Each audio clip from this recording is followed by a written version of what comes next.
강연에 나서면서 활동을 재개한 이준석 전 대표에게 갑자기 등장했어요. 친윤계들이 비공식적인 제안을 하고 있다. 이런 썰이 나오고 있습니다. 어떻게 보면 연대 썰인데 뭐 근거가 있는 얘기인지 뭐 천하람 변호사는 잘 알고 있잖아, 이준석 대표에 대해서. 근데 뭐 저도 잘 모르고요. 근데 이제 이런 썰이 나올 법한 타이밍입니다.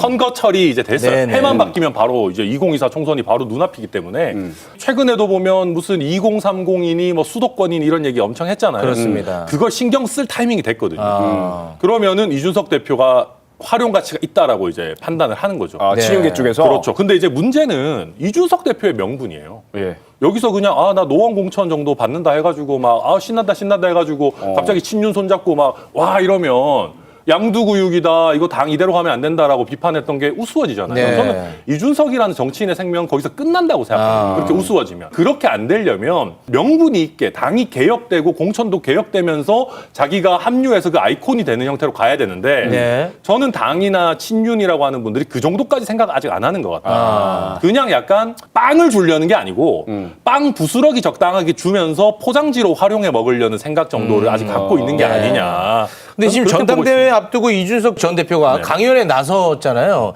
전당대회에 어떤 본인이 역할을 하려는 시동으로 봐야 됩니까? 사실 본인은 오늘도 뭐 유승민 전 의원 도울 생각 없다, 뭐 고민 안 해봤다 이렇게 얘기하는데 그건 아니고. 그렇게 얘기를 해도 이준석이 등장하는 것 자체가 어찌 보면 그렇게 읽힐 수 있죠. 개혁 세력이라고 하는 사람들한테 좀 네. 힘이 될 겁니다. 그래서 약간 측면 지원 정도가 되지 않겠나 그렇게 봅니다. 어떻게 보십니까? 지금 이 상태에서 이준석 대표, 유승민 의원을 정말 돕고 싶으면 안 도와야죠. 예, 안 돕는 게 방법이라고 그게 생각합니다. 도움인 거예요? 지금 둘이 하나로 뭉쳐서 한 그룹이다라가 되면 뭔가 윤석열 대통령이 완전히 반대하는 그룹의 탄생처럼 보이는데 네. 유승민 의원 같은 경우 지금 포지션을 잡을 때는 이번 총선에서 우리가 이겨서 윤석열 정부의 성공을 만들어야 된다. 그러려면 수도권이 걱정인데 내가 그런데 조금이라도 도움이 됐으면 좋겠다라는 태도. 즉 윤석열과 척을 지는 것이 아니라 윤석열과 한 팀이라는 모습을 보여주는 태도. 상대방이 어떻게 생각하는 상관없고요. 네. 그렇게 나가야 되기 때문에 이준석 대표가 지금 유승민 의원하고 합쳐서 연합군을 만드는 그림은 어울리진 않습니다. 잘 짚으신 게 유승민 전 의원 입장에서도 비윤까지는 괜찮은데 네. 반윤까지 가면 안 됩니다. 그러니까 이준석 대표가 붙으면 사실 반윤처럼 보이거든요. 아니, 근데 지금 유승민 전 대표의 발언 자체는 약간 반윤에 가깝지 않습니까? 근데 그렇다 하더라도 네. 내가 쓴소리를 해서 이 정부가 잘 되도록 하겠다라고 가야 되는 거지 네. 내가 이 정부를 두드려 패겠다라는 느낌으로 비춰지면 안 되는 거거든요. 네. 비난이 아니라 비판 정도. 그렇죠. 예. 그 수위 조절이 아마 관건이에요. 네. 근데 어찌됐든 이번 전당대회에 유승민 전 대표는 나온답니까? 저는 이 정도 되면 120% 나온다고 봅니다. 그렇습니까? 왜냐하면 오늘도 보니까 막 나 못 나오게 막으니까 더 오기가 생긴다 막 이렇게 하시더라고요. 요새 약간 보면 약간 야수의 그런 느낌.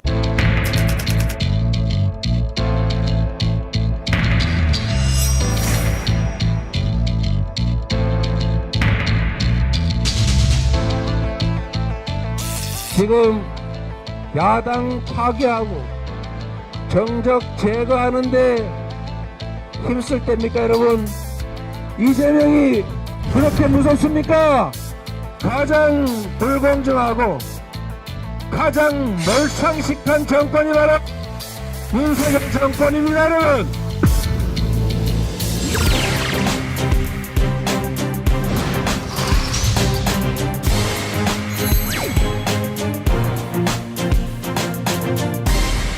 네, 이재명 대표가 성남FC권으로 소환 요구를 받았습니다. 그러자 한마디 던졌습니다. 지금이 정적 제거에 힘쓸 때냐? 이재명이 그리 무섭냐?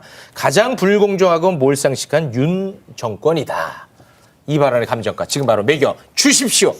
75억 원대 3만 3천 원. 75억 원부터 할까요? 네. 이건 이번에 이제 메시 우승에 지대하게 공헌을 한 아르헨티나의 그 앙헬 디 마리아 선수라고 있습니다. 이렇게 네. 하트 세레모니 하고. 네, 디마리아. 디마리아 선수 연봉이거든요.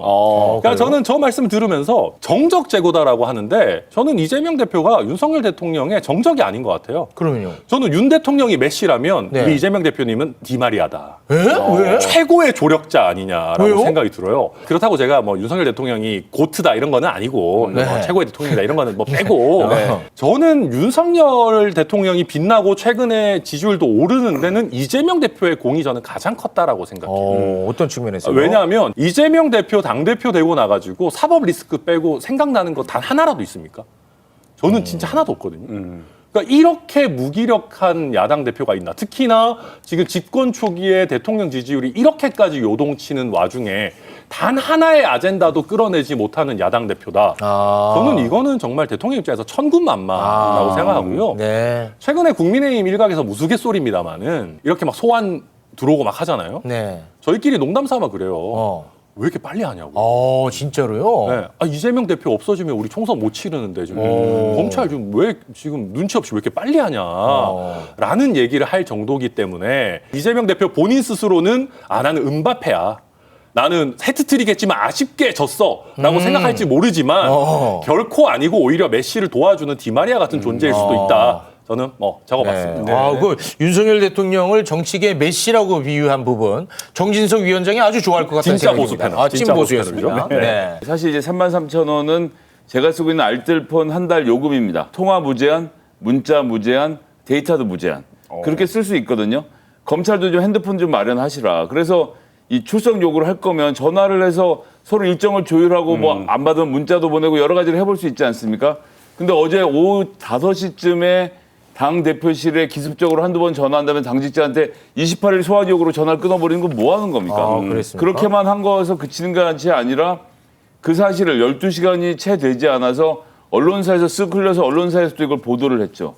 그런데 모든 피의자들은 출석 일정과 관련돼서 이 조율을 다 합니다. 누구나 다. 이건 뭐 거물이고 아니고 상관없이 검사랑 혹은 수사관이랑 통화해서 그날은 제가 일이 있어서 그 다음날 언제 가겠습니다 하는데 이런 과정 없이 이렇게 터뜨리는 것 자체가 성남FC 건 하나로만 불렀는데 성남FC 건 하나만 부르겠습니까? 5만 원 사건으로 사흘 간격으로 불러 제낄 텐데 이건 검찰이 너무 정치적으로 지금 이 문제를 대하고 계시는 거라는 좀 비판을 하겠습니다. 네, 그 당내 분위기가 좀 궁금한데 그동안 이제 단일 대우를 굉장히 강조하지 않았습니까? 이제 그 소환이 된다는 것은 당대표 소환이니까 이건 뭐 간단한 문제는 아니잖아요. 뭐 조응천 의원 같은 경우에는 스스로가 혼자서 좀 싸워 나갔으면 좋겠다.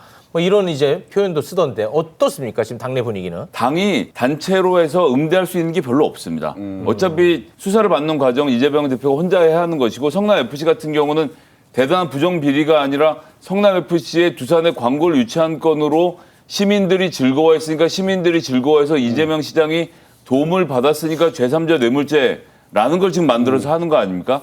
민주당원들이 보기에도 중도층이 보기에도 좀 석연치 않은데라는 생각을 하게 돼 있는 것이고 뭐 정말 문제를 삼으려면 검찰이 처음부터 계속 해왔던 얘기 대장동의 김만배로부터 이재명 대표가 돈을 받고 대장동 사건을 만들어졌다. 이걸 가지고 나오면 되는데 자꾸 주변 얘기만 하는 게 본류를 건드릴 자신이 없다는 걸 보여주는 거죠. 근데 저는 그렇게 봐요. 그러니까 성남FC를 가지고 이렇게 단순하게 얘기할 수 있는 거냐. 보통 기업들이요. 후원하고 할 때 추상적인 관계를 위해서 후원합니다. 솔직히 지자체와 좋은 관계를 위해서 하는 거죠. 네. 근데 이걸 구체적인 민원을 가지고 들어가서 이거 해주면 용적률 뭐 어떻게 하고 이거 용도 바꿔줄게 이걸 허락하기 시작하면은요. 네. 대기업이 못 받아내는 허가가 없어집니다. 아. 대기업 천지예요. 그냥 우리 알토란 같은 땅 있잖아요. 비싼 돈 주고 살 필요 없어요.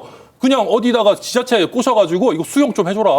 우리 나중에 니네가 하는 축구단에다가 돈 낼게. 이렇게 되는 걸 허락하자는 건데 그럴 수는 없는 거고요. 더 나아가서 지금 정진산 실장을 필두로 해가지고 성남시에 있던 인물들이 이거 후원금 유치하고 지금 인센티브 받아간 거 아니냐라는 얘기가 나오고 있거든요. 네. 그러니까 이거는 당시 총책임자였던 이재명 시장을 불러서 조사 안 할 수는 없는 문제다. 네. 그렇게 봅니다. 자, 인센티브 관련돼서 이미 옛날에 거기부터 수사를 했는데 결국 그걸 해결을 못하니까 제3자 뇌물죄로 넘어갔기 때문에 인센티브는 이미 끝난 문제라는 점 하나 짚어놓고요. 성남 말고 다른 남 FC가 또 있는데 여기에는 지금 두 개 은행사가 달려들어서 거기다 광고비를 5억씩 지출하고 이랬던 사례도 있습니다. 그럼 이거 다 뇌물죄로 잡아갈 건가요? 그렇지 않거든요. 그 지역에서 활동하는 기업들이 그 지역에 있는 축구 클럽에 돈을 내는 건 너무 당연한 일이다. 거꾸로 세종시 같은 데는요. 기업을 유치하면 100억, 150억 지원금을 주겠다고 할 만큼 해당 지역에 기업을 유치하는 일은 되게 중요한 일인데 그런 의미에서 두산에 4개 본사를 유치해서 성남시 정을 풍부하게 하고 그 지역의